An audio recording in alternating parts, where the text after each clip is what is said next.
Story 12. Keyboard Killer. Chapter 1. Damn it, raged Blake as he saw the 404-page missing prompt again. He typed into the search bar once more, this time with the caps lock on. His friend Tom had told him about the website. He said it was right up his street. Blake was unsure. He knew the type of stuff Tom was into. The search connected to the site, a black screen with a circular red widget in the center. The word click centered inside of it flashed a neon green. Blake pondered, his finger lightly tapping on the left click, but not enough pressure to access. He slid the mouse aside and picked up his mobile, selecting Tom from his friends list. Hey, Blake. Hi, Tom. A question on this site. Oh yeah, are you in yet? Replied Tom. I'm looking at it, said Blake. Right. Well, that's not going to work. You need to click that button, mocked Tom. Yeah, I get that concept. Problem is, what's after the click? Said Blake inquisitively. Can't tell you that, mate. Part of the rules, said Tom sincerely. Blake laughed. What rules? Scoffed Blake. Them's the rules. Listen, I gotta go. Jane's just pulled into the drive.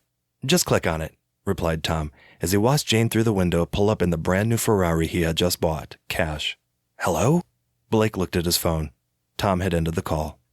Blake put down his phone and palmed his mouse, hovering his cursor over the click prompt he contemplated. Blake huffed and shook his head in an unconcerned manner before he clicked. There was a ping sound as the page flashed and redirected to another page that looked exactly like the previous, only this one had a different prompt in the center. Are you sure? There was no yes or no option as Blake clicked. This time the page redirected to the home page to the site. Again, a black screen containing the site's rules and instructions in white bold text. Blake began to read. Welcome to Cash for Life. Congratulations for making the step towards making your life easier. You will now be asked a series of 13 questions. This will determine whether you are eligible for the Cash for Life program. Please answer all questions honestly before submitting. If accepted, your answers will determine the category you will be placed in. There are two categories, giver, receiver. Sometimes an applicant may have the option to choose what his/her category choice shall be. As a giver, your position within the community will be to execute the command prompt within 4 hours of receiving your mail. Failure to do so will result in exclusion from CFL. You will receive £1,000 for each prompt execution to a maximum of 10. If you decide to take 10 prompt executions, you will then be given the opportunity to switch your category and become a receiver. You may cash out after one execution prompt as a giver by clicking the Cash and Opt Out button in the top left of your profile page. Once this option is chosen, your payments will be forwarded to your specified account in your profile settings page. Also, your details and account will be permanently deleted from the CFL database. As a receiver, your position within the community will be simple. You are awarded an upfront payment, £50,000 for every prompt execution that you avoid. Question 1. Have you ever committed a violent act? Yes, no. Blake clicked no. He took a sip of his energy before proceeding. Chapter 2. 1 month ago. Billy Henson shivered as he stood at the edge of Bishop's Bridge. Tears had dried on his aged face. Receiver 27 had his wife and daughter hostage. He watched as 27 roughly tied up his family via his virtual view spectacles. Okay. Now all you need to do is jump. Make it a good suicide. I've got your pretty little family here. We don't want anything to happen to them now, do we? Yelled 27 sarcastically, teasing a Bowie knife against the cheek of Billy's wife. His daughter screamed hysterically before 27 cracked the side of her skull with the butt of the shotgun, rendering her unconscious. Okay, I'll do it. You won't get away with this. It's against the community rules. I'm a giver, for God's sake. This is the only way they're gonna listen. By upsetting the balance of that goddamn community, seethed 27 as he tied a gag around his wife's mouth. Look, we can work this out. There's a way of retracting the prompt. You can hack the system. If you found me as your giver, then you know how to get in, said Billy compassionately. I've tried that. Do you think I'm stupid? There's something totally wrong with CFL. This is the only way I can cash and opt out my own way, replied 27 menacingly, pushing the knife harder against his wife's cheekbone. Her eyes bulged with fear. For God's sake, don't hurt her. I have the codes to remove you from the database. It will be like you never existed, said Billy. What codes? I've already tried all that.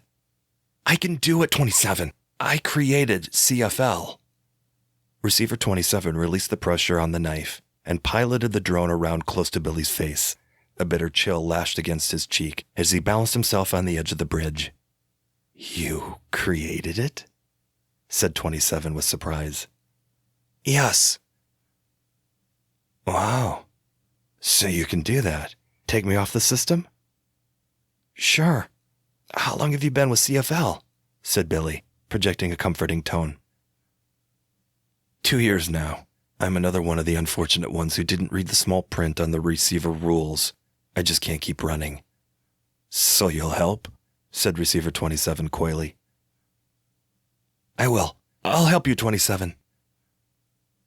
Billy crossed his arms, rubbing them up and down, trying to shake off the chill. Suddenly, the drone veered off to the left and crashed into the girder of the bridge. Billy, slightly shocked, stepped onto the rail side of the bridge and ran quickly to the black Lamborghini he'd arrived in. Doors! He shouted. The driver door slid smoothly open. Climbing in, he pressed the preset journey automator. The door slid smoothly shut. Home. Calculating journey distance. Lexi, his onboard conduit slave, ran the numbers for his journey home. Blue neon lit up the magnetic highway as the vehicle hummed into the distance. Inside Billy Henson's beach house, Kelly, his daughter, began to untie her mother. She had already tied Receiver 27 to the drinks cabinet. Blood trickled down his head from the flower vase Kelly had smashed over it.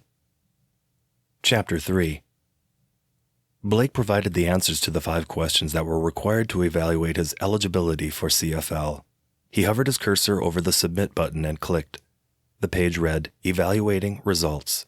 It took about 5 seconds until the site made the decision. The screen read, Congratulations and welcome to CFL. Your assigned category is Giver.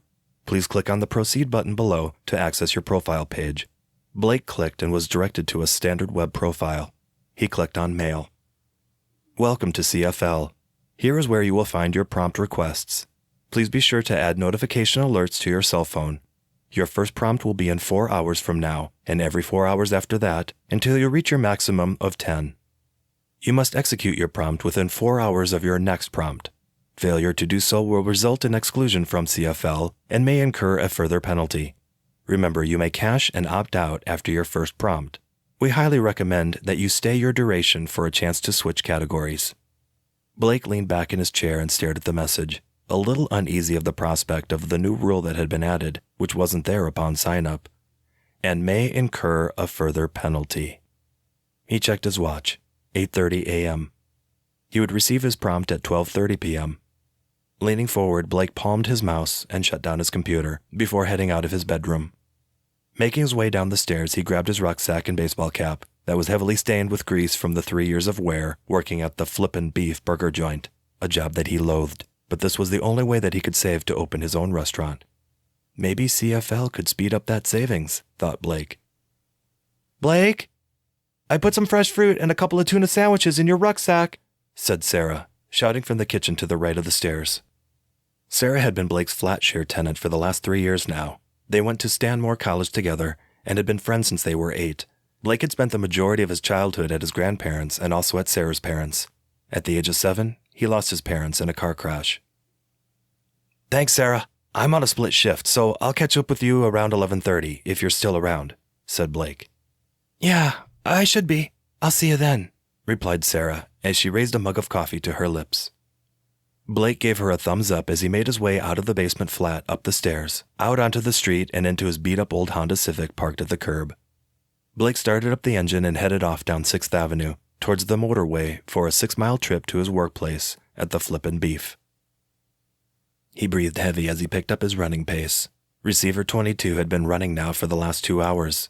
His chest burned with exhaustion. Sweat had drenched his body. He quickly turned into an alley and hid behind a construction skip. His heart pounded as he watched nervously. He could hear them coming. He hoped they would drive past and not see him. He had tried to dismantle his tracker, but only made a bloody mess to his neck, trying to gouge it out. 22 reached into his combat trousers and pulled out his plasma pistol. He had only 1 charge left. If he could take this last CFL unit, he was in the clear. He'd avoided 9.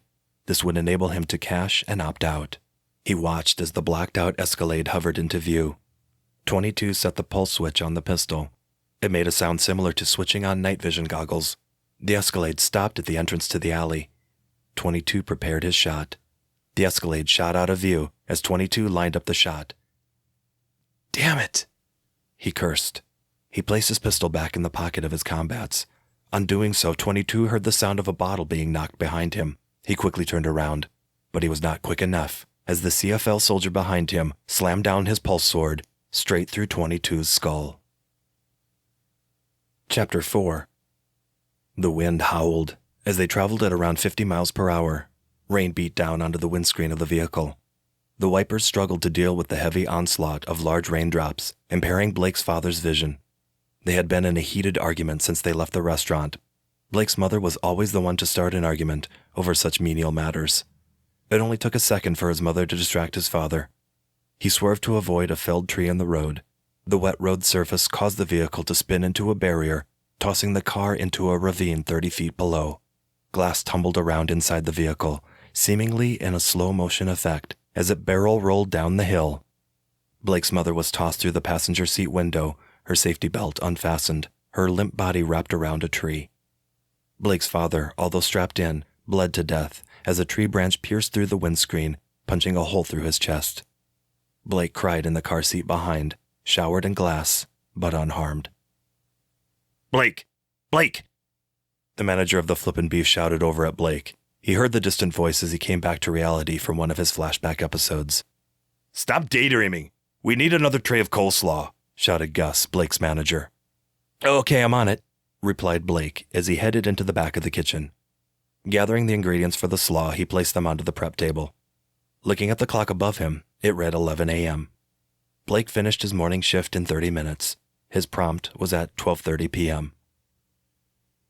1 month ago. Inside the technologically advanced headquarters of CFL, Dr. Billy Henson, head of tech logistics and creator of the CFL software, made the final check to the weaponry inside the lab. "Great work. I see you've made the adjustments to the plasma pistol," inquired Dr. Henson. "Yes, sir. We've increased the distance on the pulse to 50 extra feet," he replied assertively. "Excellent," said Blake, acknowledging the assistant's work with a firm handshake. As he walked on by through the brightly illuminated lab, to the far right, tests to the pulse sword were being carried out. A lab assistant swiped the sword at a 45-degree angle, slicing through a pig's torso like butter. "Attention. Dr. Henson, could you please report to briefing? Thank you." The computer voiced its demand over the speaker system. Dr. Henson made his way over to the electro-lift to take him to the 4th floor briefing room. On arrival, he was met by the president and vice president of the CFL community. "We have a problem, Bill," said the vice president with concern. "These kind of things should not be happening," said the VP in an awkward tone. "Last night we had info on a receiver who was not playing by the rules. He has made an attempt to remove his tracker, and now he's on the loose somewhere in Stanford Mega City. His tracker is still working, but with slight glitches." "Okay, I will deal with this one myself. I can assure you that I will have this situation under control before the end of the day," said Dr. Henson with sincerity. The vice president handed him the transparent info pad with all the details to receiver 27. The tracking beacon displayed his position as 16 miles away. The president and vice left the office. Dr. Henson left momentarily after. Chapter 5. "You have reached your destination," voiced Lexi's GPS system as Dr. Henson pulled into the drive of the beach house. Inside, Kelly Henson sat next to receiver 27, brandishing a shotgun from Dr. Henson's gun cabinet. Christine Henson, the doctor's wife, leaned on the kitchen counter, facing Kelly and 27. Dr. Henson walked in, moving quickly over to his wife. "You okay, honey?" he said as he hugged her. "I'm fine," she replied. Dr. Henson then made his way over to Kelly, asking the same question. She nodded in acknowledgement. The doctor gave her a reassuring kiss on the forehead. His attention then shifted towards receiver 27. He took the shotgun from his daughter, walked over to the drinks cabinet, and prodded him in the shoulder with his shotgun. He slowly came round. "Kelly, could you grab a wet towel and the first aid kit from the garage?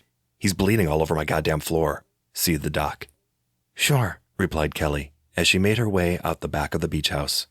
There was a minute of silence as they waited for him to come round. Kelly brought back the first aid and the towel. The doc's wife began to clean up his forehead. "How did you find my home?" Dr. Henson shouted into his face. He just stared at him. The doc shoved him with the shotgun once again. "I said, how the hell did you find this house?" The doc's tone elevated. Okay, easy with that thing," he replied, referring to the sharp pain he received from the shotgun's barrels. "I hacked into the CFL database. I think you're going to need to tighten your security protocol. A 5-year-old could access your software." Mach 27. Christine finished bandaging his head. He shrieked as the doc jabbed the shotgun harder into his shoulder. "You show me how you found that back door," said Dr. Henson, breathing hard as he tossed a laptop onto its thighs. The doc asked Kelly to untie him from the drinks cabinet. He moved the shotgun to his forehead. "Any funny business, and I'll blow your head off," he rasped. "I've done nothing wrong. CFL is corrupt. I've avoided 11 prompts. The site is full of lies. 10 is a maximum, and yet I'm still being hunted. It's bullshit. There's no cache and opt-out option," ranted 27 as he switched on the power to the laptop. "The password is Henson CFL, said the doc, dismissing his rant. The transparent keyboard illuminated a low green neon glow. He typed the password. "Look, it makes no difference whether I show you or not of how to get in the program." "Show me," shouted the doc, pushing the shotgun harder into his forehead. Kelly stood to the left of him. Christine was on his right. The doc's face in front of him contorted in an angry fashion as he trained the shotgun at his forehead. He deftly lifted the laptop upright, knocking the shotgun out of Doc's hands. To the side of 27 was a shard of the broken vase. He deftly lifted the laptop upright, knocking the shotgun out of Doc's hands. To the side of 27 was a shard of broken vase. He quickly picked it up, jumping up and shoved it straight into Christine's throat. Blood spurted across the room as she ran manically towards the kitchen, slumping onto the sink. He jumped onto the dock and wrapped his blood-soaked hands around his neck and began to strangle him. Kelly jumped on his back, grabbing at his hair. He shrugged her off. She was flung to the side of the shotgun. She picked it up and aimed toward him. His quick reaction enabled him to pull the doc on top of him as Kelly took the shot. The shotgun's pellets peppered the doc's back. He tossed the body off him and headed towards Kelly. The shotgun clicked as she pulled the trigger on the second barrel, which had an empty chamber. Clenching his fist, he punched Kelly straight in her face. She toppled backwards, banging her head on the coffee table. Blood trickled over the bridge of her nose as she lay unconscious. He grabbed the laptop and the keys to the Lamborghini before heading out. Getting into the car, he started up the engine. "Welcome, Dr. Henson. Select your destination, please." Lexi's automatic GPS system engaged. "Stanford Megacity." Voice recognition fail.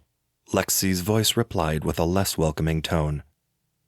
He punched a combination of numbers into the digital panel on the dash. System override. Manual drive now in operation. He hit the accelerator, swiftly moving off towards Stanford Megacity. Inside the beach house, the bodies of the doc and his wife lay still in a bloody mess. Kelly flickered her eyelids and wiped the blood from her eyes. Chapter 6. Present day. Tom logged out and closed the lid of his laptop, just as his girlfriend walked through the door. "Did you get my 3D prints? The structural planning is tomorrow," said Jane as she put down her bag and car keys, dashing straight upstairs. Jane, an architect for West Tech Construction, was working on the structural design of a new shopping complex to be built in Stanford City. Tom had been in relations for the last year now. He met her at an art exhibition, a piece of work she liked at the gallery he paid for as a gift, leading to a coffee. The rest was history. He had explained to Jane that he had won a considerably large amount on the state whiz-ball lottery, but in reality, he was just an old-school hacker, and it was CFL that was funding his lavish lifestyle. "Yeah, they're in your study. How was your day?" he shouted from the bottom of the stairs. "Stressful," replied Jane with an emphasis on her locution. "Okay then," said Tom sarcastically. His attempt to make conversation was thwarted. It was Jane's blueprint presentation in an hour, so she had to change. His conversation was put on the back burner. "On," said Tom. The holographic TV above the fireplace illuminated into view. Local news streamed on Channel 30. Setting up 2 mugs in the kitchen, he prepared coffee for himself and Jane. Still no leads on the recent spate of the high-tech murders in and around Stanford City.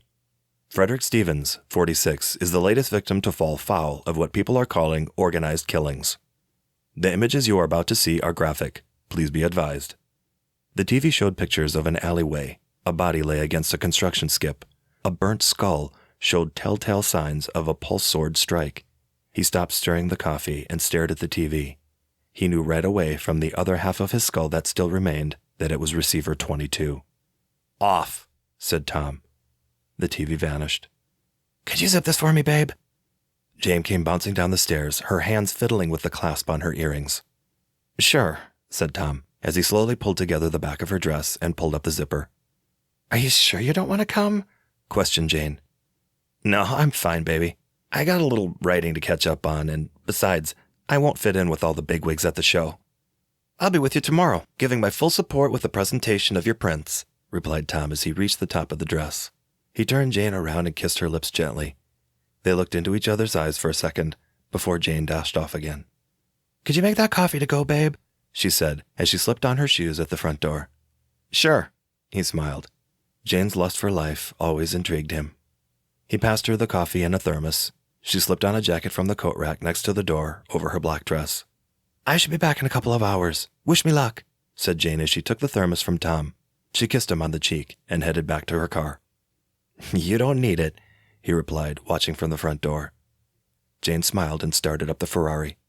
Tom watched as she left Bareback Crescent, a quiet suburb where they lived. He closed the front door and returned to his laptop. He needed to keep up to date with the emails from CFL. According to them, the Henson family were off on a European camping holiday for a couple of months, a little break after the elimination of receiver 27. 27 had turned the car around back to the beach house and cleaned the murder evidence.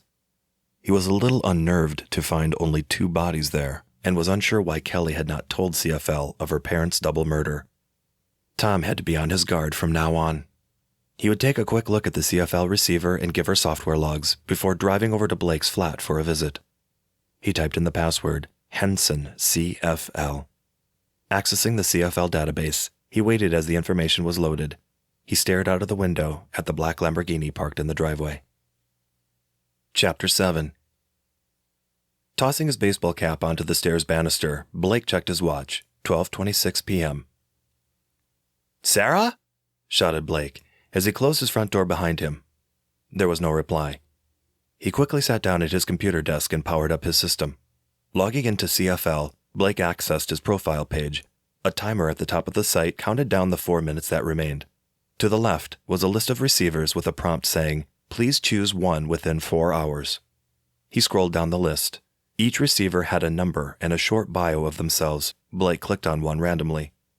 Receiver 75 has an extensive background in assault, rape, and armed robbery. 75 has evaded imprisonment on several occasions due to lack of evidence and witness intimidation. A great choice. CFL recommends 3 out of 5 stars.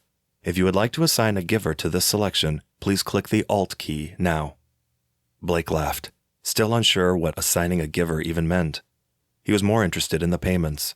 An online game paying him for clicking a few prompts and pressing a few keys. Easy, he thought. He clicked the Alt key and was redirected to the giver's profiles. There was a list of only 20. There were at least 200 receivers. He scrolled down once more, again randomly selecting one. Blake read the bio.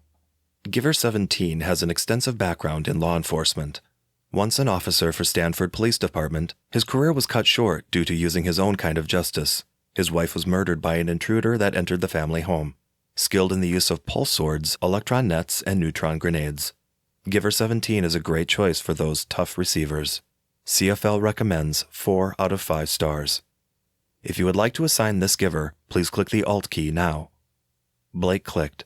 The page now read, "Thank you. Your selections are as follows. Your giver is 17 and your receiver is 75. Please click the Alt key one final time to execute your prompt." Blake hesitated. He wasn't sure if these profiles he had chosen were just avatars in a game or not. Again, just thinking of the money, he clicked. Redirected back to his profile page, his message box was highlighted. He clicked. "Thank you for your selection. Your prompt has been assigned to Giver 17 to execute Receiver 75. Your account balance has been credited. Your next prompt will be 4 hours from now and must be executed within 4 hours. Thanks again, CFL. The time was now 12:42 p.m. Blake looked bewildered as he clicked his account wallet. Balance, 1,000 pounds. Blake put his hands around his head. Leaning back on his chair, he laughed. Doesn't make sense, thought Blake. The doorbell rang. Blake logged out and made his way to the door. He slid the door catch off and unlocked, opening the door. Tom stood outside holding a six-pack of beer and a smile on his face. Chapter 8. His shoe felt damp, but not damp from sweat, but blood. He had no time to put on his socks. The only shoes that were available to him at that moment were his stiff dinner shoes. His heel was raw as he rubbed through a blister, and now the hard leather rubbed his raw flesh. 75 had been on the run for the last hour. Sweat drenched his hoodie as he made his way around the outskirts of Stanford City Plaza. His tracker pulsed like a heartbeat. He noticed once more out of his peripheral vision the red light that penetrated through the skin on his neck, that his giver was within 500 yards. He would have to get out of the tracking grid and up deep into the forest where the signal dissipates. He had been told that a splinter group of receivers had made it there and had set up their own community. They all tried to remove the tracker, but to no avail. Everyone bloodied their own neck. They could never be removed manually. CFL controlled the track mapping system. Disconnection via the control settings in the software was the only way to electronically remove the tracker, or surgically removed via the tracker extraction tool located at CFL. He had to stop. He was close now to the mouth of the forest, but the searing pain caused him to rest. It was risky, but he could not carry on. He ripped the arm off his hoodie. He tore a second piece and fashioned it to fit around his heel. He seethed in pain as he slid back on his shoe. 75 gathered himself and carried on a slow pace, slightly limping with each step. He was around 35 feet from the forest when he spotted the yellow neon glow from the edge of the forest. It signaled only one thing. Giver 17 had deployed a neutron grenade. 75 screamed in pain as the grenade pulsed a sheet of white light towards him, blinding him momentarily, whilst inducing a third-degree burn to his hands and face. There was no time to gather himself, as the electron net spun an electric dome 8 feet in diameter around his crumpled body. It vibrated around him. One touch of the net would result in 10,000 volts screaming through his body. He sobbed, heavily crunching twigs underfoot as he approached. He could see Giver 17, blacked-out suit with weaponry wrapped around a utility belt. Please, you can take my balance. I'll give you my password. I have 313,000 pounds in there, 75 pleaded. Do you really think I need money? Replied 17. His voice, computer-generated, was manipulated by the voice disguise attached to his helmet. Please, man. I got a family. I signed up for this just to make a little money, bro. Nobody told me it was in real life, man. I thought it was just a stupid computer game, said 75, trying his best to sympathize with 17. Well, you know what they say. Always read the small print, mocked 17 as he powered up his pulse sword. No! Screamed 75 as 17 drove the sword downwards, straight into 75's cranium, Excalibur style. The edge of the forest lay silent as the neutron net fizzled out. Picking up the neutron unit, 17 placed it back in his belt for a recharge back at CFL headquarters. 17 to base. Do you copy? Go ahead, 17, replied Base Command, a separate industrial unit based at the site of CFL headquarters. Requesting immediate extraction. 75 is down. I repeat, 75 is down. Over. Copy that. Aerial unit is on its way. ETA, 7 minutes. Over, replied Base. Copy that, replied 17 as he walked to a small clearing through the smoke of the neutron grenade. He could already hear the humming of the CFL Thunderblade choppers as they hovered his way. He sat himself on a rock, took off his helmet, which produced a blast of air from the pressurized suit. He wiped the sweat from his beard and lit up one of the exclusive Cuban cigars. Sure, he now had the best execution time for the CFL leaderboard. He would have to check the stats. I'll take the fat banker off the top spot, 17 waffled to himself, encased in a cloud of rich Cuban smoke. Above him, the chopper hovered in whisper mode. Chapter 9. 2 miles from Stanford megacity, inside a motel room, Kelly Henson picked up a large green duffel bag from the bed and headed out to an awaiting CFL black Escalade. She got into the passenger side. "The suit, as requested. Do you have any weaponry?" said Xavier Gonzalez, the president of CFL. "Yes, I have a stun pistol and a net. That's all I need," said Kelly, pointing to the duffel. "Good. If you need replacements, I can have a CFL soldier drop them for you. Are you sure you want to do this yourself?" said Xavier. "I'm sure," she replied. "Very well. I need him alive, Kelly. I understand your need for vengeance. You will get your time." Kelly nodded as she put the suit inside her duffel. 27's tracker has been disconnected, but inside your father's laptop there's a beacon. Here is the tracking device. Once the laptop is turned on, your display will evaluate his location. Xavier opened his briefcase and handed the transparent cellular phone-sized tracker to Kelly. It will automatically engage once he switches on the laptop. Kelly nodded in acknowledgement and placed it inside the duffel. She got out of the Escalade, threw the duffel over her shoulder, and waved goodbye to Xavier before making her way over to her vehicle. Tom flipped the tops off 2 beers and passed one to Blake. "So, how did you get on with the site?" questioned Tom. "I signed up, and I've executed my first prompt. Thing is, I have no idea why such a simple task has earned me 1,000 pounds, laughed Blake.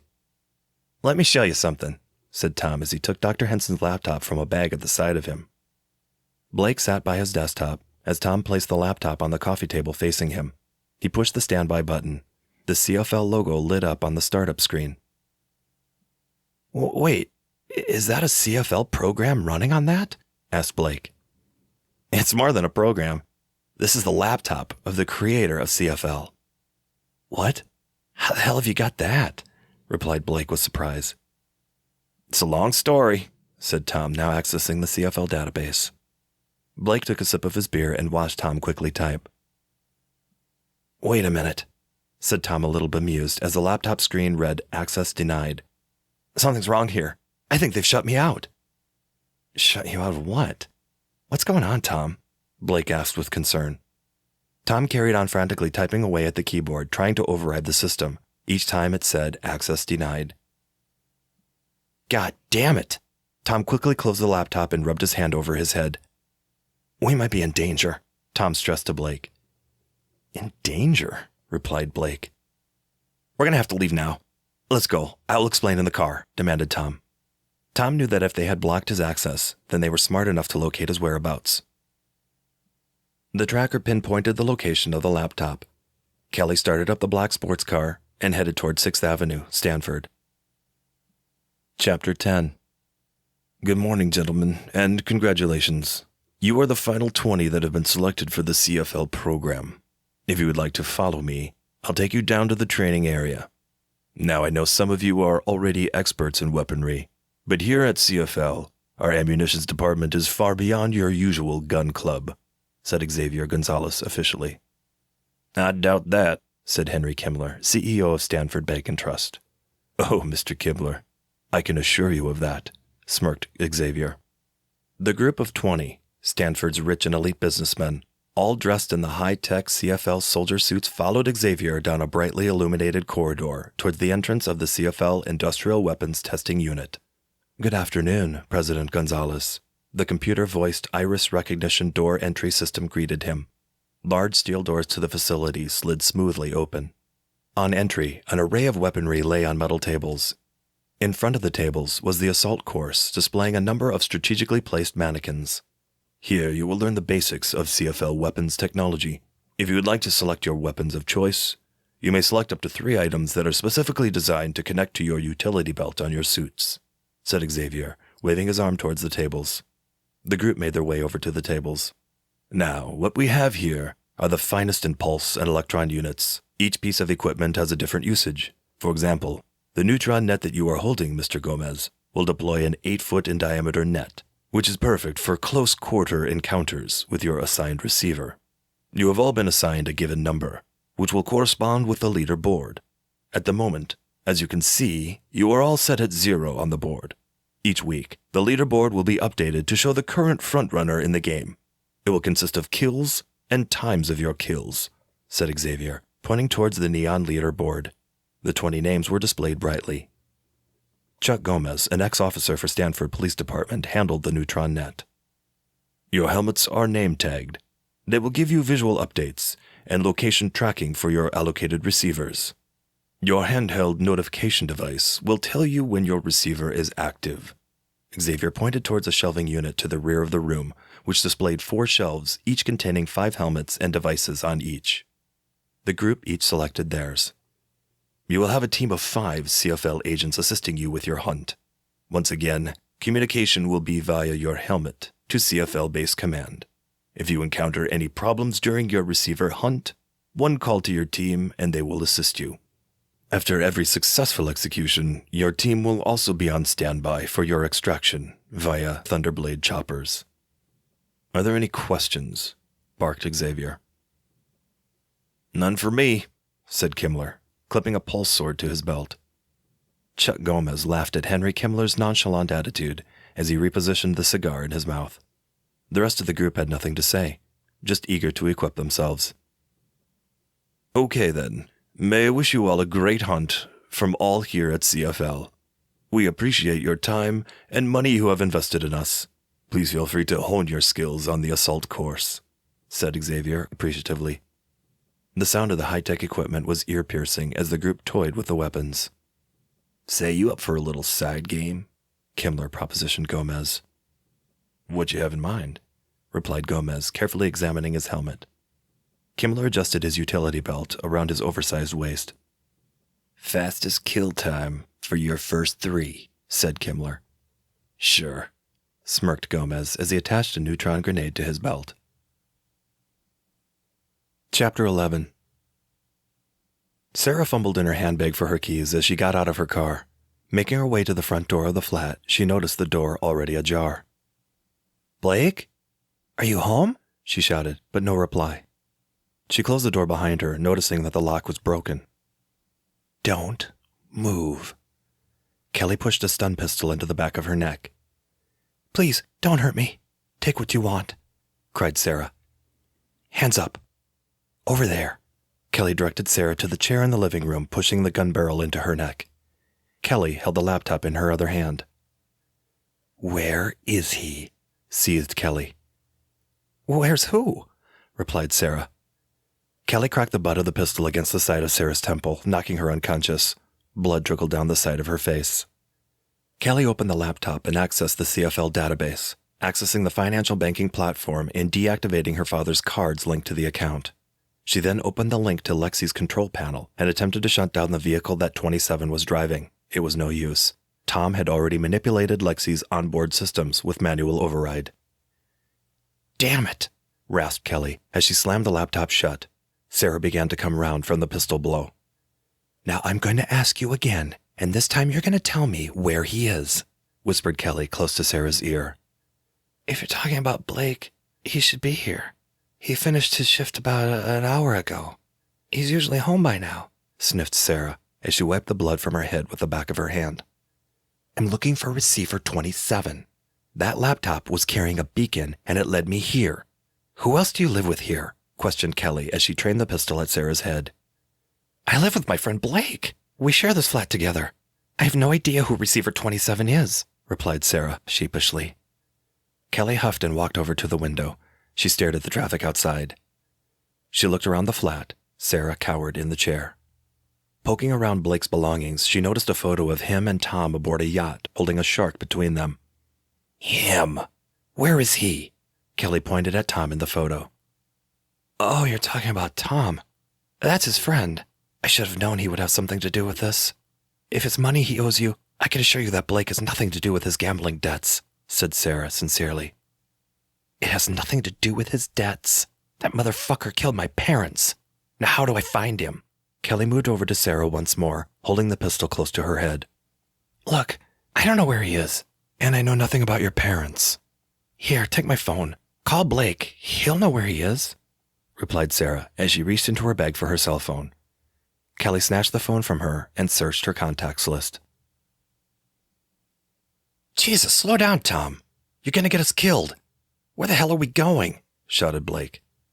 Tom weaved the Lamborghini in and out of traffic at high speed. We got to get to the community settlement. That's where 58 out of 200 receivers are, including me. The rest are dead. I managed to get them safely here. It's a safe place. They're off the CFL tracking grid there. There's still 5 more on the run, replied Tom. Community settlement? What are you talking about? Listen, Tom, you're going to have to tell me what's going on here, demanded Blake. The laptop I was using back at your flat was Dr. Henson's. It had all the CFL database info. I took it after I killed him. Tom slowed down as he approached the outskirts of Stanford Mega City. You did what? Replied Blake, confused. It was me or him, Blake. I couldn't leave CFL. Once you're assigned as a receiver, you write your own death sentence. It's all corrupt. There's no cash and opt out. So you were a receiver? Asked Blake. Yes, but after my 10th prompt, I realized that I was the only one who had made it that far. They had not expected for receivers to last that long, so they broke their protocol and carried on with the hunt, replied Tom as he pulled up to the foot of the forest. If you knew it was corrupt, then why the hell did you pull me into it? Raged Blake. I manipulated your account. You were never going to become a receiver, just a giver, activator. You would have been able to cash out because I was controlling the software, replied Tom. Blake's phone had linked with Lexi's Bluetooth. Incoming call. The dashboard of Lexi lit up a neon green with the name Blake and Sarah calling. Accept, said Blake, activating the loudspeaker on Lexi. Blake, is that you? Asked Sarah. Yes, is everything okay? Replied Blake. No, it's not okay. Are you with Tom? She breathed heavily. Yes, he's right here with me now. Turn that car around from wherever you are and head back here or this bitch is dead, ranted Kelly. Tom shivered as he recognized the voice. Don't harm her. I'm on my way back, pleaded Tom. You've got 1 hour, replied Kelly as the call ended. Oh, what the fuck? Who the hell is that? She's got Sarah, panicked Blake. Okay, I got this. Calm down, Blake. That's Henson's daughter. She's not going to kill anyone, not while I'm still alive. I need you to head into the forest about 500 meters north. That's where the rest are. Tell them Tom sent you and that I have organized the takeover of CFL. I will be back in a few hours with suits and weapons. I'll make sure Sarah is okay. Tom knew that no more execute prompts from CFL users could take place after he had encrypted the software earlier, although still unable to shut down the trackers on the final 5. Blake got out of the car a little puzzled. Tom pulled up the back seat, revealing a CFL suit and a cache of weaponry. Trust me, Blake.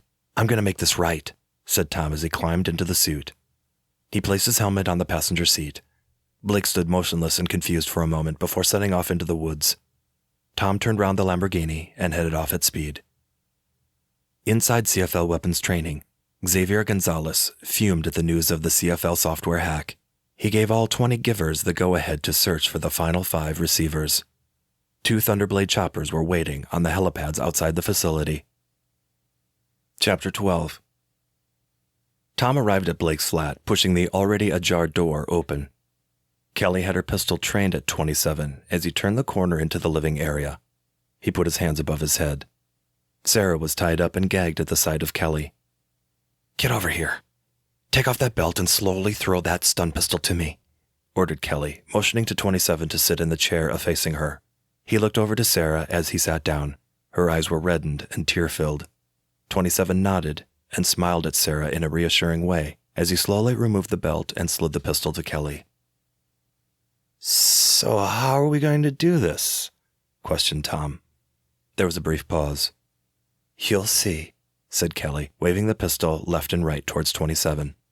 Kelly had already made the call to Gonzalez. Gomez and Kimmler were informed of the hunt and were told to make a real show of this one. The score between Gomez and Kimmler was 2-2. Tom was unaware that the 5 that were on the run, including himself, was now down to just 1. The competition between Kimmler and Gomez had gained a lot of online interest and was now trending. They had both eliminated 2 receivers and were now hungry for the elusive receiver 27. Tom sat in silence. Sarah let out a muffled cry once more as Kelly stared at 27 with hatred. Blake made his way through the woods, now arriving at the community settlement. He was stopped by one of the members. The settlement looked primal, a makeshift campsite, a far cry from the megacity living standards. These outsiders were reduced to a low standard of living for defiance against CFL. Who are you, and what's your business here? Shouted Jake, head of the resistance camp.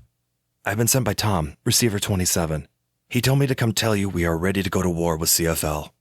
The 2 camp members standing to each side of Jake lowered their stun pistols as he gestured them to. "Come," said Jake, waving him towards the wooden gates to the settlement. Blake walked over and joined him as they entered the gates into the settlement square. All 58, just as Tom had told him. 58 trained soldiers armed to the teeth. 27 saved our lives. Without his bravery and resistance to CFL, we would not be here. He is a god in the eyes of all of us here. We are ready to fight this war," said Jake. Blake listened with intent as the camp resistance leader led him towards his quarters within the settlement. 27 looked through the window as he heard 2 thunderblades hovering above. He took a deep breath, calming himself as he turned to Kelly, who was now smiling. Sarah murmured with fear, still shivering with panic. "So here we go. It's now time for you to be taken from the game, Tom, you murdering son of a bitch," said Carrie menacingly. "Oh, shit." 27 squirmed around in the chair, trying to think of a way to get out of this.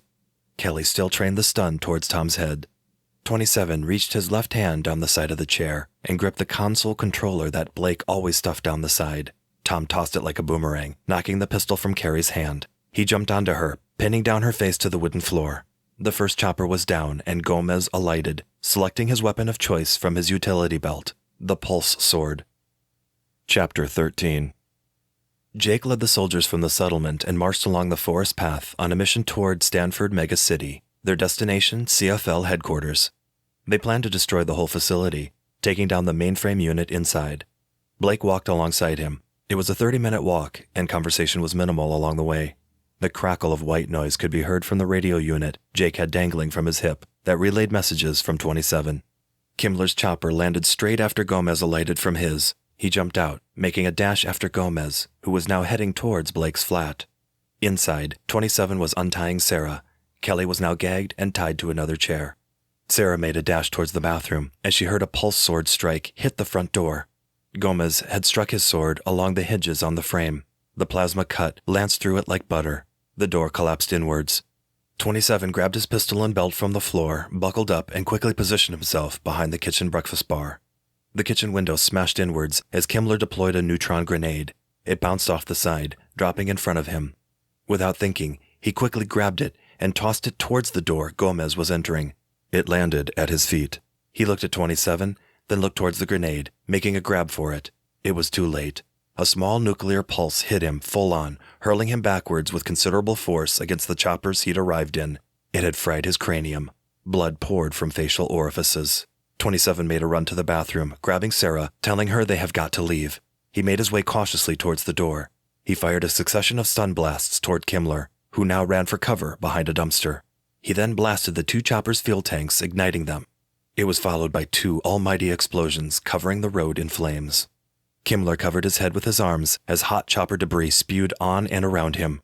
He screamed, running from his hiding place away from 27. Holding Sarah's hand, they ran towards the Lamborghini. Jumping inside, they sped off. Kimmler dusted his suit and watched as he drove off. He made a call to CFL headquarters. No one picked up the call. Blazing sirens echoed in and around the facility as Blake, Jake, and the settlement soldiers breached the front gates of CFL. The 18 other givers assigned to search the city had heard the news on the facility breach. They had quickly made their way back to join the fight with the settlement resistance. Piles of bodies lay left and right as the soldiers blasted away without fear, hell-bent on taking down the mainframe and ending the CFL corporation.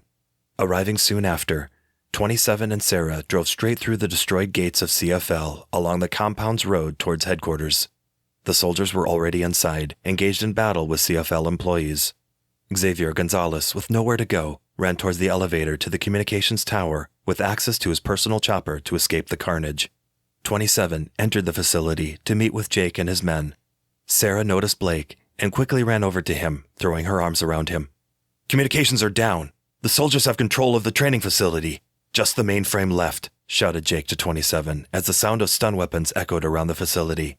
"Okay, you head on up there and shut down that fucking system for good," he replied as he strapped on one of the newest of weapons, the cyber cannon, to his arm, fusing around his forearm, stretching out an extra 2 feet.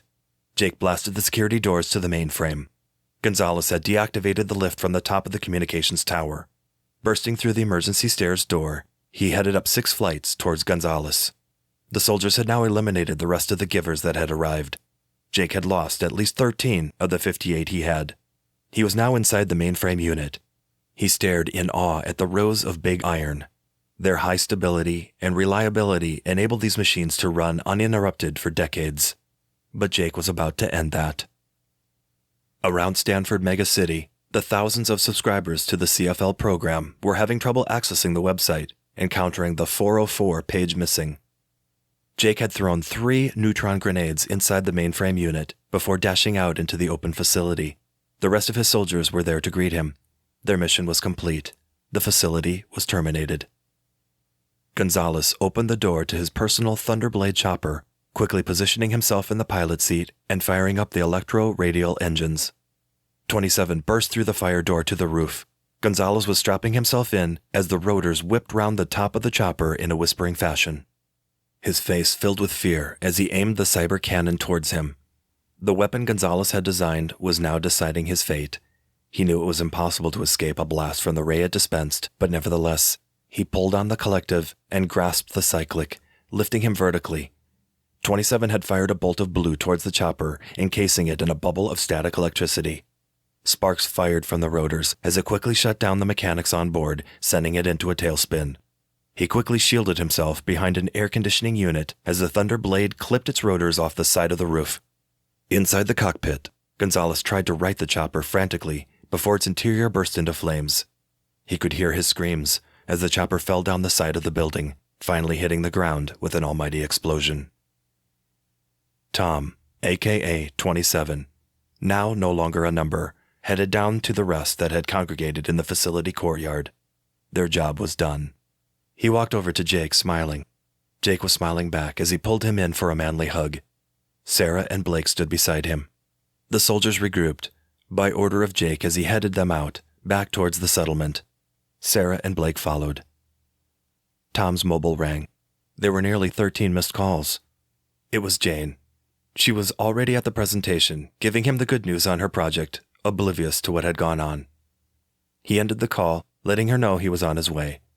He watched as Jake, Sarah, and Blake, along with the rest of the soldiers, made their way into the distance. Tom turned and looked towards the CFL compound, a well-structured organization reduced to ruins.